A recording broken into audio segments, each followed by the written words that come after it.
Paid in Full, the Chicago version. Somebody said Trap More Ross. Is this it? Warning. The purpose of this video is for educational, informational, and documentary purposes only, and it's not intending to glorify, incite, or encourage hometown. Looking into the possibility of bad blood between rival rappers. Several months ago in North Carolina, Young Dolph's SUV was shot at 100 times. Witnesses heard the shots here in Hollywood, and nearby security video captured a person running from an SUV. Things popped off hard for Young Dolph in 2017 when he was in North Carolina. Here, Dolph was shot at reportedly over 100 times, but managed to walk away unscathed thanks to the $300,000 bulletproof SUV that he was riding in at the time. But anyway, why on earth would somebody want to shoot a rain of 100 bullets on Young Dolph? Well, to truly understand that, we've got to look at Dolph's long-running feud with fellow Memphis rap legend and the best rapper for your digestive system, Yo Gotti. Many have speculated that Yo and his collective music group may have had something to do with that shooting. But if you're not as plugged into the hip-hop culture as me, you may be wondering who the hell Yo Gotti is. Well, Yo Gotti, if you don't know, is another Memphis rap legend who's been grinding for over a decade, but in the past few years has had some pretty mainstream hits, including Down in the DM, FU, Rake It Up, and more recently, Put a Date on It. Now, both rappers rep Memphis, Tennessee to the fullest, and their claim to the throne of King of Memphis has been a big part of this beef from the start. However, for the record, Memphis has been the home to many kings of hip-hop over the years, including 8-Ball and MJG, as well as 3-6 Mafia's Juicy J, Project Pat, and DJ Paul, as well as Gotti. He did kickstart his career. An incident that he'd had with very similar to the situation between Dolph and Gotti. Yukon XL SUV. Nice. Charlotte Mecklenburg police said that they were exploring the possibility that people in the music industry were connected to the shooting. But interestingly, Dolph was not fazed by these 100 bullets, and he hit that stage as planned that night and made sure to perform his Yo Gotti diss track to send a message. And just 18 hours after the shooting, Young Dolph tweeted, "You loose," with a laughing face. And I'm not sure whether this was his way of saying you lose, or he was just saying that the people tried to shoot him a straight loose. But either way, when somebody tries to shoot at you 100 times, it's safe to say that the block is kinda hot and you should probably keep it quiet for a while. A few weeks later, he appeared in an interview and again downplayed the shooting and refused to acknowledge Gotti's role in it. Old news. You know what I'm saying? Like, it's old. What you talking about? I don't know what you talking about. It's entertainment. You know what I'm saying? Like, definitely. If it ain't nothing else, it's entertainment right now. Then a few days after that, he was actually interviewed on TMZ, once again sidestepping questions actually about the shooting and the details of it, but once again reminding the interviewer that he was kind of glad that he'd spent $300K on that bulletproof SUV. Interestingly though, in that interview, he did still call out his #1 op, Yo Gotti. Black Youngster expressed his disappointment in Yo Gotti not responding to the beef. I ain't gonna even lie to you. Like, I don't even like how Big Homie move. I really don't. Like, but how he moves, it got him back through his career and through his life. So I can't judge it. You know what I'm saying? And at the end of that month, on the 31st of March, Young Dolph appears on The Breakfast Club and once again downplays that shooting and suggests that the people that did it were some amateurs. Now you and Yo Gotti, man, why can't you and Gotti just come together and get this money?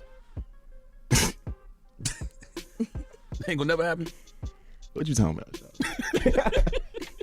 You put out the record, you know, you talking about his baby mom and all that stuff. Play with your Oh, you talking about the hardest diss song ever dropped?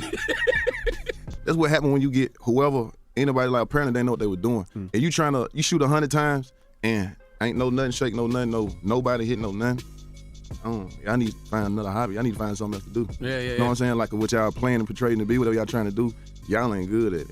And a day later, Young Dolph dropped his new album, Bulletproof, with the first track being 100 Shots, where he addresses that whole situation that happened. He also added an extra dose of salt by making sure that he had named the track list perfectly so that the whole thing read as one big message to his ops. I went through the whole track listing in the room report, 100 shots in Charlotte, but I'm bulletproof. I was like, that don't even sound real. And I was like, no, this is really the track listing. But he did deny that doing this was baiting further attacks. Do you feel like it was kind of inviting drama though? Like the name it Bulletproof is kind of like taunting, like on some I don't even care. I don't even give a damn. But Black Youngster was arrested in connection with this shooting a few months later in May. He was actually one of 3 men who surrendered to Charlotte police for his involvement in the shooting, eventually catching 6 counts of discharging a weapon into occupied property and felony conspiracy. Black Youngster addressed this whole situation on his mixtape and song, I'm Innocent, where he addresses the issue and actually suggests that Young Dolph was basically dry snitching and led the police to him on Bulletproof. However, in Youngster's defense, those charges were eventually dropped. So that beef was still simmering on a low heat and looking pretty medium rare. But in September 26, Dolph's ops managed to score a few points, and Dolph ended up getting shot outside of a hotel in Hollywood and ending up in the hospital. Reports say that Dolph's crew were outside the Hollywood hotel where Yo Gotti was staying,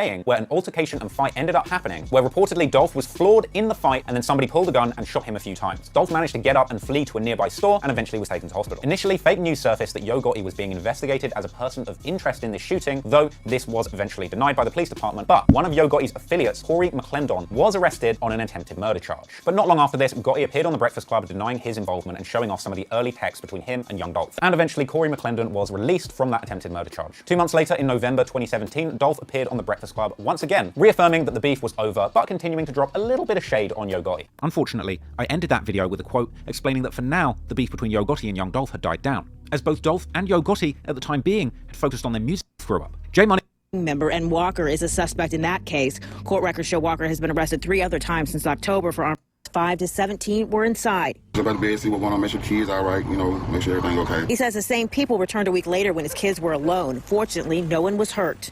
Police came, they found like 5 shells over there on the side of the street that time, and then the second time, there was shells everywhere. Police say the victims were able to identify 19-year-old Byron Walker as the shooter. He's now facing 7 counts of attempted first-degree murder. The young guy that got arrested, I don't know him. I heard of him, but I don't know him. Police say the drive-by shootings are connected to the murder of a rival gang member, and Walker is a suspect in that case. Court records show Walker has been arrested 3 other times since October for armed robbery and the theft of vehicles and weapons. 2 of the cases, though, have been dismissed. Give him a slap on the wrist and let him right back out. He's hoping that doesn't happen this time and says something has to be done to stop the crime. They need some wake-up calls. To tell you the truth, I think these young folks out here need some wake-up calls. In Southeast Memphis, Melissa Moon, WREG, News Channel 3. Meanwhile, D Money, the brother of J Money, would also be shot dead in May 2020, causing yet more friction between these warring groups.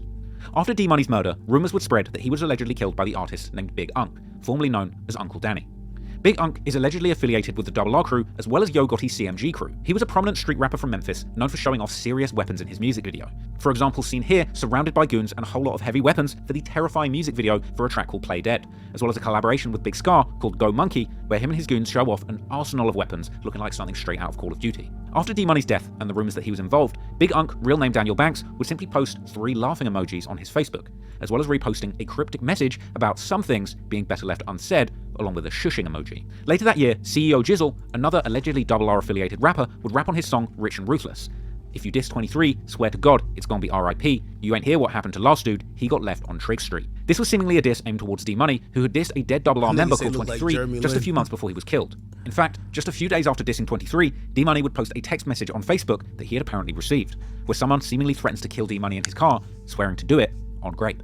Now, this is where Young Dolph enters the picture. Young Dolph would actually sign RR members Big Unk to his Paper Route Empire label, despite his former connection to Yo Gotti's CMG. And in signing Big Unk, Young Dolph had inadvertently picked sides in this separate beef that had brewed between True La Mafia and RR. And this would cause True La Mafia to side with Yo Gotti's CMG group, and Big Unk's RR crew to side with the Paper Route Empire of Young Dolph. Now, some fans would criticize Young Dolph at this time, since he had been so close to J Money back in the day, with many being confused as to why he had chosen to sign the man who had allegedly murdered his brother. But regardless of the reasons, apparently when Young Dolph chose to sign Big Unk, he effectively made himself a prime target for True La Mafia, with Big Unk's street ties essentially bringing a younger generation of Memphis gang members to the forefront of this industry feud that had been going on between Young Dolph and PRE and Yo Gotti and his CMG label. And so it would seemingly turn out that this street feud and its connections to the complicated web of relationships in the music industry would ultimately cost Young Dolph his life. On November the 17th, 2021, Young Dolph would visit the Makeda's Cookies bakery located near the Memphis International Airport, driving there in his camouflage-wrapped Corvette. Young Dolph was known to frequent this bakery and would often share his visits on social media. The store itself would even ask Dolph for a promo after his many visits, with Dolph sharing his public approval for this particular cookie spot. Again, say you came to get some what? All I came to get some Makeda cookies. Get the side. Come back around there. What you got? Chocolate chip. Them hot. Just for you. Appreciate you, baby. Be safe. In fact, Facebook users would later comment their disapproval of Makeda's Cookies sharing this, suggesting that letting the world know that Dolph frequented this bakery may well have been a fatal mistake, which contributed to his murder. On his way to Makeda's Cookies, Young Dolph would actually stop at a gas station where his final moments would be captured by a fan, and potentially giving away his location. At approximately 12:20 PM, 2 masked men would pull up to Makeda's in a white Mercedes, almost immediately following Young Dolph, who had parked and entered the store only moments earlier. In the security camera footage that the police would later share stills of to the media, the shooters can actually be seen running past Young Dolph's Corvette, armed with automatic rifles, which they then fired indiscriminately into the bakery, hitting Dolph 22 times. And unlike the various attempts on Young Dolph's life in years prior, sadly, this one would indeed prove fatal, with the autopsy report showing that Dolph had suffered deadly gunshot wounds to his head, torso, and neck. And a shocking video of Young Dolph laying on the ground after the assassination would circulate on social media, but is far too graphic to show you here on YouTube. Oh my God, y'all. They say Dolph dead, y'all. They say Dolph dead. Right up here on Airways and Kitchen. I'm talking about I was just standing out here just seeing this. You talking about back up now. Damn. Ooh wee. I never seen no like this. Oh my God. Oh my God. Oh my God. They say this Dolph. They say this Dolph. They say this Dolph.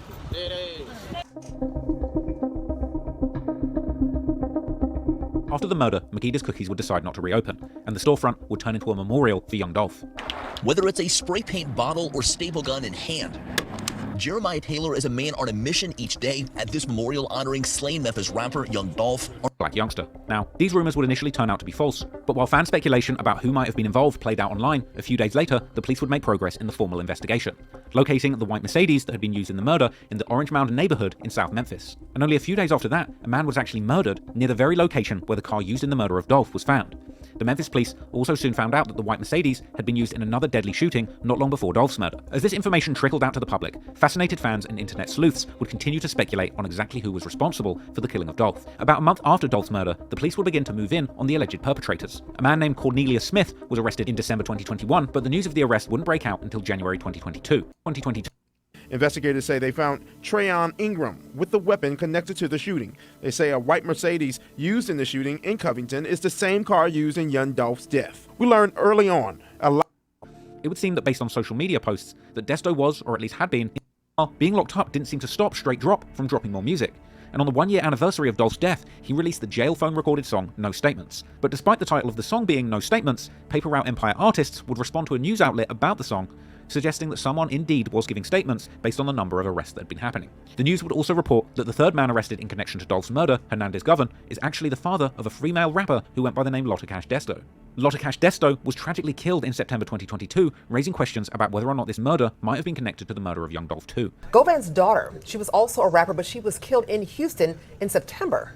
Yeah, she went by Lotta Cash Daddyo, but her real name, Destiny Govan. Houston police say the 25-year-old was shot and killed in Houston September 24th, early that morning. Investigators say Govan and her friend were in their vehicle, stopped behind a vehicle at a traffic light. Police say 2 men got out of the vehicle and started shooting at the women. We're told the passenger was also shot but survived her injuries. Christian Williams was charged with her murder. About a month after the murder, Hernandez Govan posted on Facebook, "I think I cursed you, Destiny, with my lifestyle. I apologize, baby." As we reported earlier, Govan has dozens of criminal charges in his past, ranging from drug possession to aggravated assault. It would seem that based on social media posts, that Daddyo was, or at least had been, indeed in some ways associated with the Trula Mafia, and even had a song together with J Money himself all the way back in 2015. Now, Daddyo's alleged killers, Jeremiah Smith and Christian Williams, were arrested and charged in early 2023, but their possible connection to the events in Memphis is still unclear. However, according to the internet, her death may well have been a completely unrelated incident that rather had to do with her own actions in Houston where she was living at the time, rather than Dolph. But regardless, the bloody retaliations following the murder of Young Dolph were far from over. In June 2023, one of the persons of interest who was not charged in relation to Dolph's murder, Joshua Taylor, aka CEO Teezy, was suddenly also shot and killed. Reddit detectives had noted how Dolph's friends had been driving around the Orange Mound neighborhood where Teezy was killed not long before the shooting. You know what I'm saying? It ain't none of the late night, middle of the daytime. Stop that. Talking about what ain't nothing to spend on. No cap. Put this on buns, on guns, on the head. Stupid.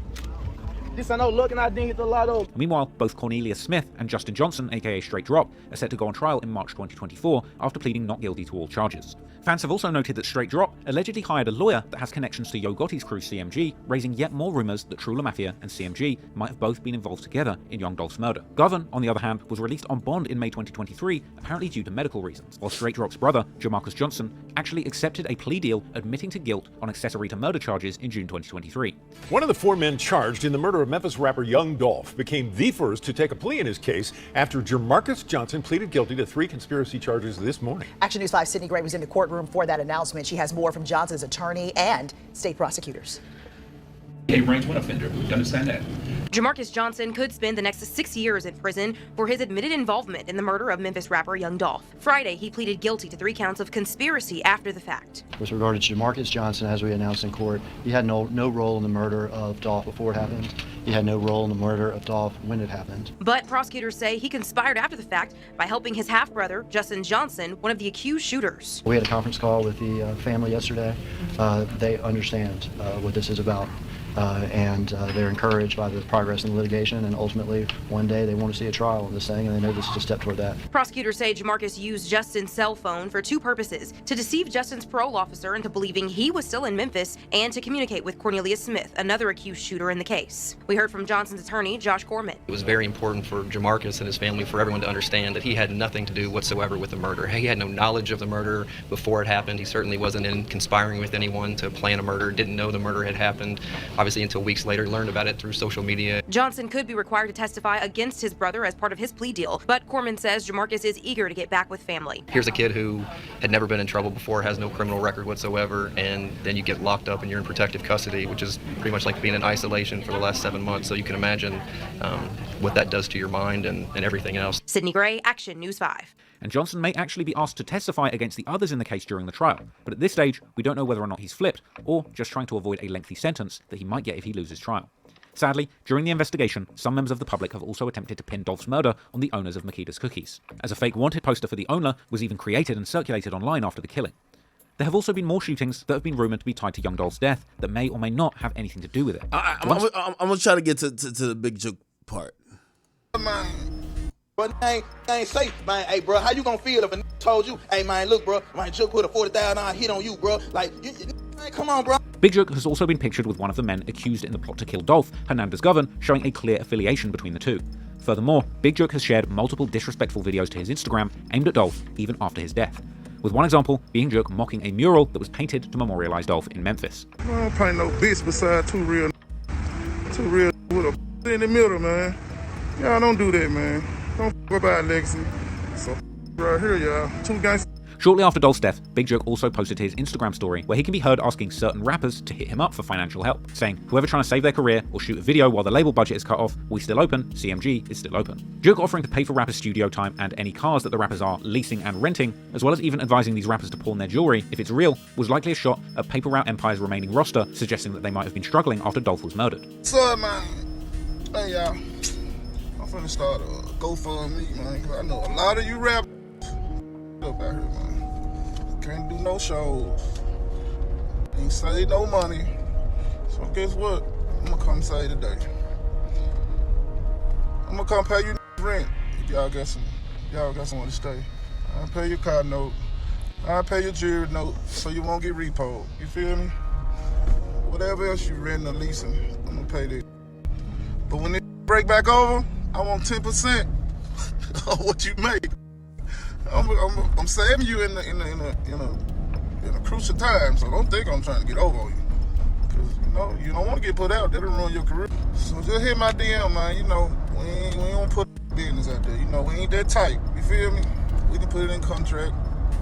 This will never be talked about. You feel me? But then, on January the 13th, 2024, Big Jook and Yo Gotti had just attended a funeral service to honour their late uncle, Eric Bovan, who Jook himself actually described as a legendary Memphis kingpin, with Bovan allegedly running a large cocaine operation in Memphis in the 1980s.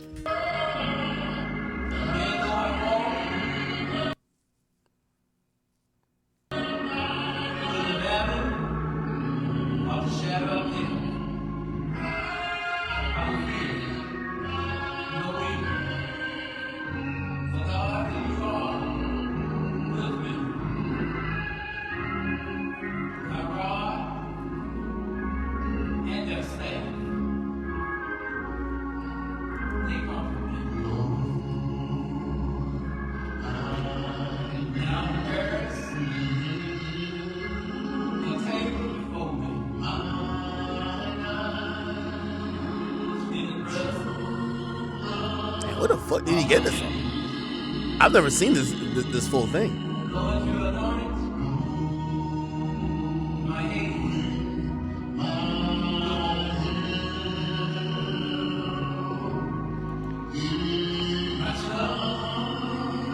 However, just after they gathered to lay one man to rest, sadly, moments later, another person would lose their life. At around 4:15 p.m, an officer was in the area of 6385 Winchester Road when he heard multiple gunshots outside the Perignon's restaurant and event centre. When the officer arrived at the scene, 2 victims were found with several gunshot wounds. Big Jook, real name Anthony Mims, was pronounced dead at the hospital, and a second male victim would be treated in a stable condition. 6:03 is the time, and this morning we continue following developing news out of Hickory Hill, where multiple sources tell Action News 5 that Memphis rapper Yo Gotti's older brother, Anthony Mims, also known as Big Jook, was shot and killed yesterday afternoon while attending a funeral. Memphis police will only say one victim died and that another was taken to Regional 1 in critical condition. The deadly ambush happened outside Paragon's an event center near Winchester and Ridgeway.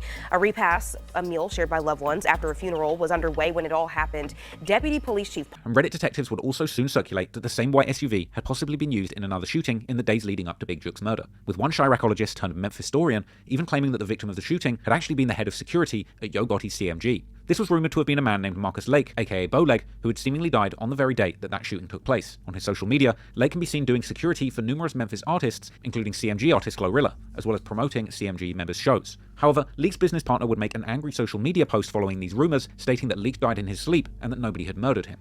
He would also highlight that they did security for many Memphis artists, and indeed Leak would also promote Paper Route Empire's events on his social media, amongst those for CMG. No, but remember all the news that we broke on this channel. So I want this is just a rumor.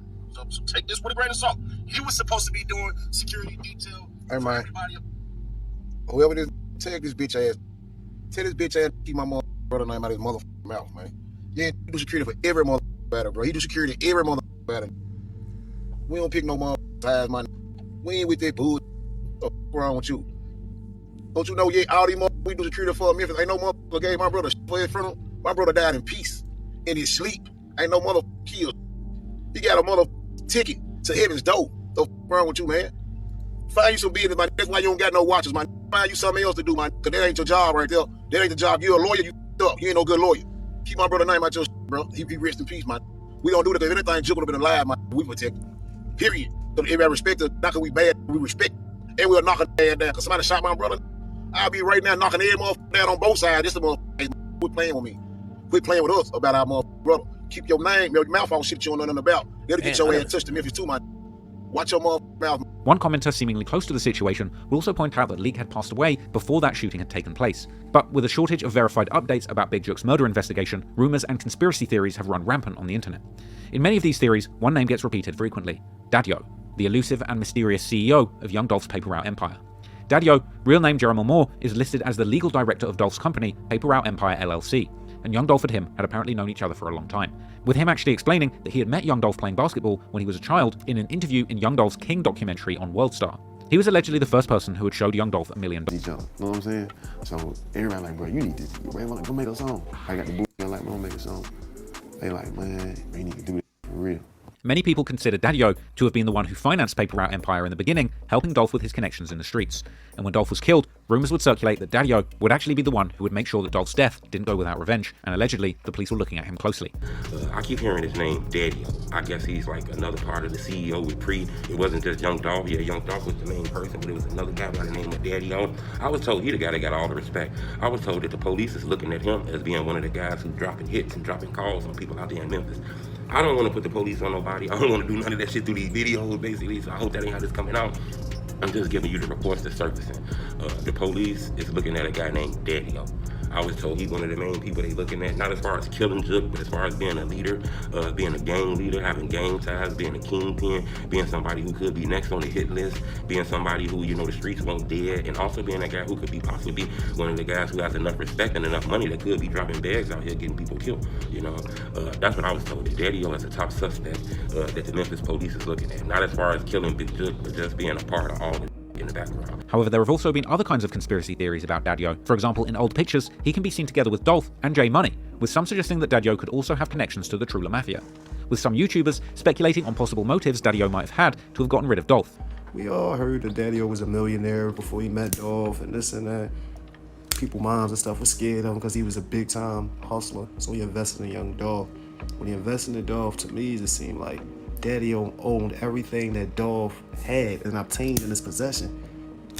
When nobody knew where Dolph was at, all the times that he was allegedly shot at and shot, who else would know all his exact locations and time? No other than Daddyo, Key Glock, and those that are around him. Ultimately, at this stage, it's unclear to say exactly who's responsible. But if there's one thing that's clear, the murder of Young Dolph has created a tidal wave of violence that the authorities in Memphis are struggling to keep a lid on. The murder of Yo Gotti's brother Big Jook is just the latest in a long string of attacks, seemingly targeting anyone and everyone who might have been connected to Dolph's murder. I pray that one day the violence in Memphis can end, and people on both sides can put down their guns before more people lose their lives. I hope you found that video interesting, and rest in peace to everyone mentioned in this story who lost their lives far too young. God damn.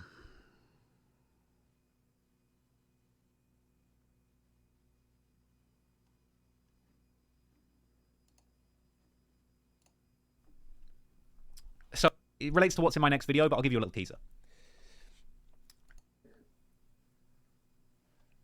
You get what I'm saying? You don't see that type of shit going on.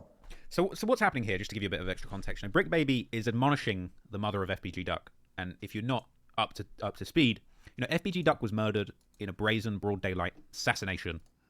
All right, bro. All right, I'm ganged out for a bit, man. All right, people. I ain't gonna lie, man. I think we're gonna call it wraps with that.